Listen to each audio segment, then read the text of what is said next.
कुछ घंटों में उसको बताएगा। तो ये बदलेगा, लेकिन ये दिख रहा है कि ये फाइट जो है बहुत क्लोज जाने वाला है। अभी जो आपने दिखाया उसमें भी नजर आ रहा था कि महागठबंधन करीब 8 सीटों पर सीट छीन रहा है और लगभग 5 या 6 सीट पर एनडीए छीन रहा है। तो यहाँ छीनने में भी लगभग बराबरी। हाँ बिल्कुल, देखिए, और इसीलिए मैं कह रहा हूं कि ये मत मान लीजिए आखिरी नतीजे हैं, ये अभी बहुत शुरुआती रुझान है और इसमें बदलाव की पूरी गुंजाइश है। हमारे साथ निशांत मिश्रा एलजेपी के प्रवक्ता जुड़े हुए हैं। निशांत भाई, शुरुआती रुझानों में 123 एनडीए, महागठबंधन 82, लेकिन एलजेपी को उस तरह से बढ़त नहीं मिल रही है। आपको लग रहा है एलजेपी की सीटें बढ़ेंगी अभी? निश्चित तौर पर सुशांत भाई, अभी मैं अपने सहयोगी को सुन भी रहा था। अभी जिस तरीके से अब देखिए, अब तो 124 सीट हो गया, एनडीए को बहुमत भी मिल गई है रुझान में। लेकिन सबसे बड़ी चीज है कि आपके पास जो सोर्स है और हमारे पास जो रिपोर्ट आ रही है उसमें हम लोग 6 सीट पे लीड कर रहे हैं। मुझे लगता है कि 2 चीजें हैं। अभी स्ट्राइक रेट की बात हो रही थी और उसको बड़ी बारीकी से समझनी पड़ेगी। जो हमें 29 सीट गठबंधन में मिली थी, उनमें से 26 ऐसी सीटें थी, 27 ऐसी सीटें थी जो 2020 में एनडीए लूज कर गई थी, और 1 सीट पे हमारा कैंडिडेट का ये नॉमिनेशन नहीं रिजेक्ट हो गया था। तो आपको ये समझना पड़ेगा कि जो 27 सीट है उसमें भी जो एनडीए ने लूज किया था, उन 27 सीट पे भी हम कड़ी टक्कर दे रहे हैं। और मुझे लगता है जो अभी हमारा 6 कैंडिडेट आगे चल रहा है वो बढ़ के निश्चित तौर पे और तेजी से बढ़ेगा और हमारा कैंडिडेट और तेजी के साथ आगे बढ़ेगा। तो आप ये कह रहे हैं कि जो जेडीयू का पिछले बार से बेटर परफॉर्मेंस होगा वो भी आप में जोड़ लिया जाए? नहीं, निश्चित तौर पे आपने देखा था कि जिस तरीके से 2020 में हम लोग चुनाव अलग लड़े थे और आपने देखा कि लगभग 25 लाख मत हमें आया था, और उसी तरीके से लोकसभा चुनाव में भी हमारा लगभग 6% का मत था। तो निश्चित तौर पे हम लोग 100% अपना वोट ट्रांसफर एनडीए में कर रहे हैं और उसी का नतीजा है कि देखिए लगातार एनडीए का ग्राफ बढ़ता जा। ठीक है, तो बड़ी खबर आ रही है, दोनों डिप्टी सीएम बिहार के विजय सिन्हा और सम्राट चौधरी दोनों आगे चल रहे हैं शुरुआती रुझानों में। 125 एनडीए, महागठबंधन 84। अजय भाई, आपको लग रहा है ये मामला भी पलटने वाला है? देखिए, इट्स टू अर्ली। अभी सुशांत जी थोड़ा अर्ली है और ये बदलेगा, क्योंकि आप क्लोज टू क्लोज देखिए कि कलर जो है क्लोज टू क्लोज चल रहा है। फिर भी आप 20 साल के रिजल्ट तो मैंने देखे हैं पायलट केयर इसके। अगर अब ज्ञानेश प्रकाश साहब से कनेक्शन सीधा चल रहा हो तो अलग बात है, लेकिन ये रिजल्ट बदलेगा और परिवर्तन होगा। और परिवर्तन प्रकृति का नियम है। जो 20 साल से महाजंगल राज चल रहा था, लोगों ने उसके ऊपर वहां वोट दिया है। थोड़ा सा रोक रहा हूं, एक बड़ी खबर, लालू यादव के दोनों बेटे अपनी अपनी सीट पर आगे चल रहे हैं। महुआ से तेज प्रताप आगे चल रहे हैं, राघोपुर से तेजस्वी यादव आगे चल रहे हैं। ये बड़ी खबर आ रही है। तो लगातार जो है ये मामला तेजी से पलट भी सकता है, इसको लेकर चर्चा हम कर रहे हैं। और ये कोई बड़ी बात नहीं होगी अगर पलट जाए, क्योंकि चुनाव में ये होता है, शुरुआती रुझान है, ये मामला पलट भी सकता है। जी अजय भाई, बात पूरी कीजिए। मैं इसलिए बताना चाह रहा था कि देखिए, परिवर्तन प्रकृति का नियम है और बिहार में परिवर्तन निश्चित इसलिए है कि 20 साल का जो महाजंगल राज वहां चल रहा था दूसरों पे, अच्छा वहां ये कार्ड इनका, ये वाला कार्ड तो चला नहीं, जो हिंदू मुस्लिम इनका पाठ्यक्रम है, ये भी नहीं चला। वहां जनता ने वहां मोदी जी को नकार दिया है। ये लोग वहां के बता रहे हैं, मेरी भी चर्चा रहती है, मैं भी टच में रहता हूं। और उसके बाद अब जो आ रहा है रुझान, लोग चाहते हैं कि युवा प्रधानमंत्री बने, युवा मुख्यमंत्री बने। और नीतीश जी को तो वैसे भी थोड़ा सा एज का हो गया, तो वैसे भी बीजेपी नहीं बनाएगी उनको, चाहे बन जाए कितने। ये अलग बात है कि उनका समर्थन केंद्र को है, उसमें भी बहुत सारी चीजें शाम तक चेंज जाएंगी। जो ज्ञानी पंडित कह रहे हैं, शायद यशवंत सिन्हा साहब का एक पॉडकास्ट में देख रहा था कल, उसको अगर आप देखेंगे तो उसमें बहुत सारी चीजें इसलिए कि वो, आपको याद होना चाहिए, कर्पूरी ठाकुर के प्रमुख सचिव होते थे और उसके बाद फिर वो अध्यक्ष बने बीजेपी के बिहार के, उसके बाद वो केंद्र में मंत्री बने और एक तरह से इन सबसे सीनियर है। उनका मैं आपके भी पॉडकास्ट में 1-2 देखता हूं, आप भी अच्छे, बेशक चाहे वो स्पिरिचुअल, आप मेरा पॉडकास्ट देख रहे हैं, बहुत अच्छी बात, चाहे वो स्पिरिचुअल करते हो, लेकिन आजकल मुझे लग रहा है आप पॉडकास्ट बहुत देख रहे हैं। नहीं, बट देखिए, आपको इस बीच बताऊं, तेज प्रताप फिर पीछे हो गए। तेजस्वी यादव ने लगातार बढ़त बनाई हुई है, लेकिन तेज प्रताप पीछे हो गए हैं रुझानों में। लोक जनशक्ति पार्टी का प्रदर्शन बहुत शानदार नहीं दिख रहा। जिस तरह से उन्होंने लोकसभा में परफॉर्म किया था वैसा नहीं किया, लेकिन उनके प्रवक्ता का कहना है कि उनके 6 कैंडिडेट जो है वो रुझानों में आगे हैं और जो वोट नहीं कटा है एनडीए का, मतलब एलजेपी का वोट ट्रांसफर हो रहा है, वो भी उनके खाते में गिना जाना चाहिए कि वो पूरी टीम गेम में जो है वो अपना कंट्रीब्यूशन दे रहे हैं, ऐसा माना जाना चाहिए, उनका कहना है। जनसुराज से मनोज जी हमारे साथ जुड़ गए हैं। मनोज भाई, 5 सीटों पर जनसुराज आगे है, आपके पास क्या है रुझानों को लेकर, क्या आंकड़े हैं आपके पास? तो बिल्कुल सही, अभी तो इनिशियल रुझान है। अब देखिए आगे आगे होता क्या है। तो कई जगह होती है, कई क्षेत्र होता है जहां पे इनिशियल वोटिंग ज्यादा होती है, दूसरे क्षेत्र में दूसरे पार्टी को ज्यादा पड़ती है।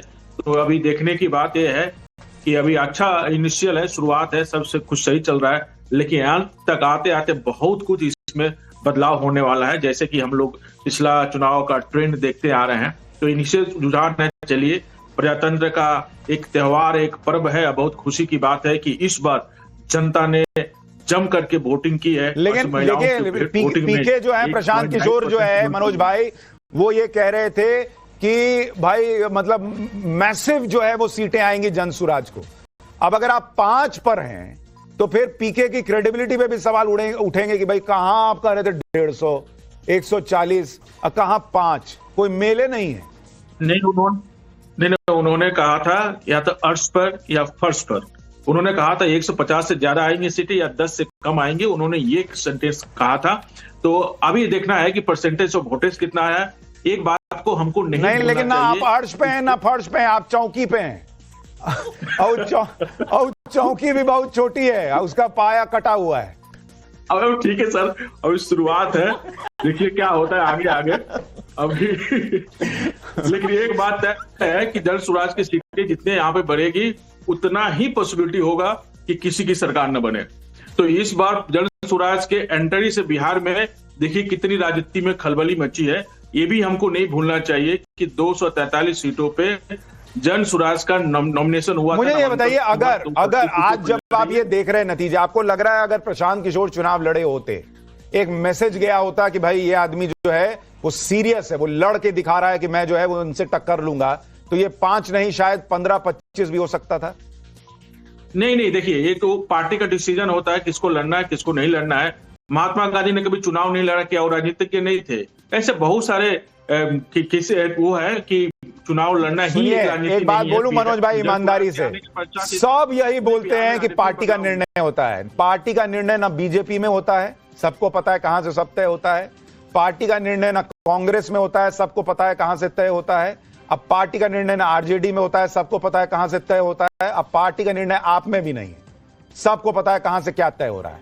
लोग यही चर्चा कर रहे हैं कि पीके हिम्मत नहीं जुटा पाए। नहीं, ऐसी कोई बात है, हिम्मत जुटाने की बात नहीं है। अपनी एक रणनीति होती है, काम को लड़ना है कि नहीं लड़ना है। रणनीति नहीं ना समझ में आया बॉस। उनका अपना मानना था, अपना कहना था कि अब बहुत सारे क्षेत्र है जो प्रत्याशी लड़ रहे थे। 243 विधानसभा में हमारे प्रत्याशी उतरे थे बिना अलायंस के। ये बात बहुत महत्वपूर्ण है, बिना अलायंस के हम लोग लड़ रहे हैं। उसके पास भी 5 सीटों पर। देखिए मैं आपको एक और बड़ी चीज बताऊं, चलिए कोई बात नहीं, आपने प्रयास अच्छा किया, इसमें कोई दो राय नहीं है। और ये आपके लिए एक पहला बड़ा चुनाव आप कह सकते हैं था जिसमें आपने प्रयास किया। मुझे पर्सनली लगता है पीके को लड़ना चाहिए था, पर मेरी राय मायने नहीं रखती। आप लोगों की अपनी पर्सनल राय मायने रखती है, पब्लिक की राय मायने रखती है, और मुझे उम्मीद है कि आप आगे और इसी तरीके से लगे रहेंगे तो बेहतर करेंगे। लेकिन इस वक्त बड़ी खबर यह है कि 243 में से 233 सीटों के रुझान है। एनडीए अपना परफॉर्मेंस बेटर करती दिख रही है पिछले बार के मुकाबले। 132 सीटों पर एनडीए को बढ़त है, लेकिन सिंगल लार्जेस्ट पार्टी इस वक्त बीजेपी है।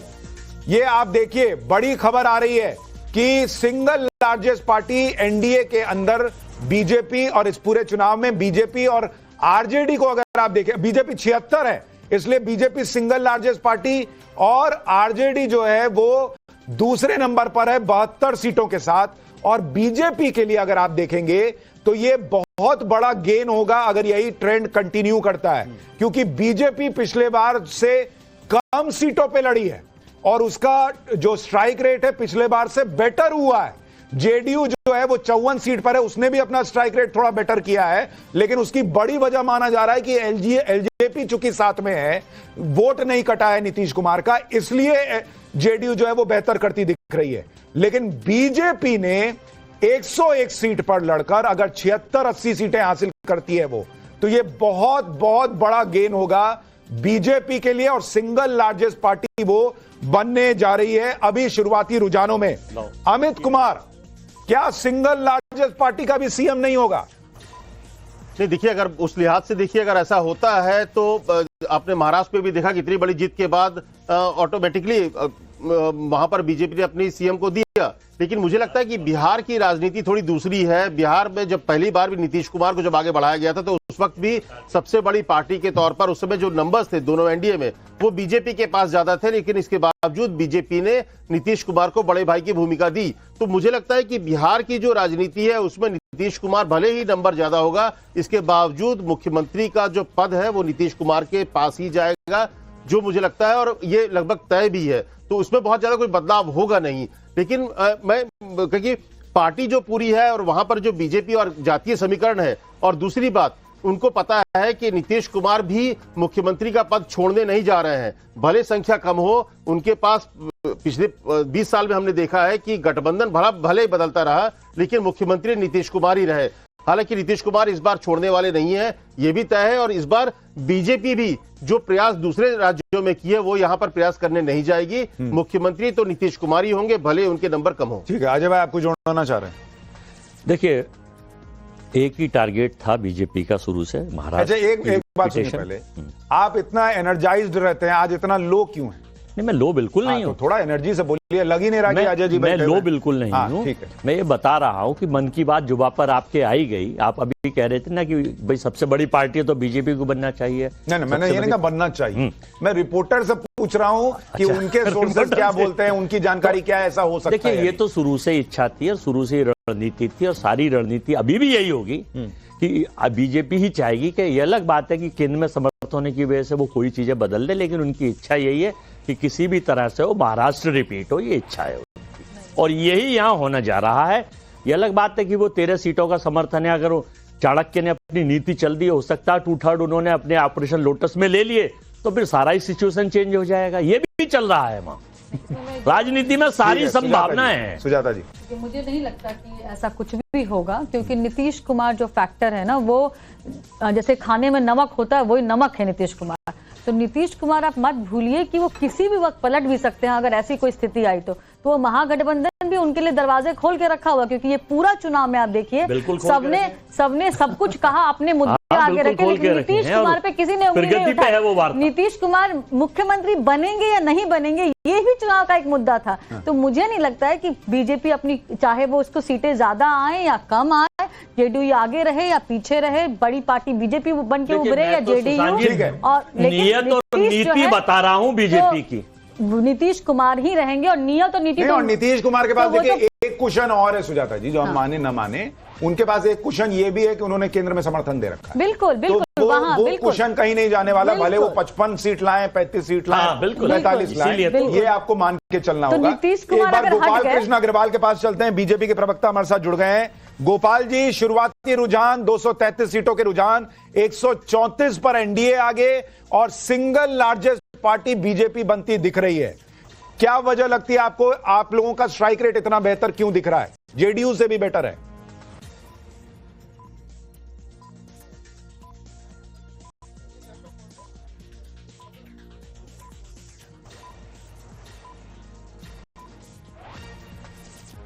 सॉरी, माफ कीजिएगा, निखिल जी हमारे साथ है। निखिल जी माफी, अब आप अपनी बात कहिए, सवाल आपसे था, सॉरी।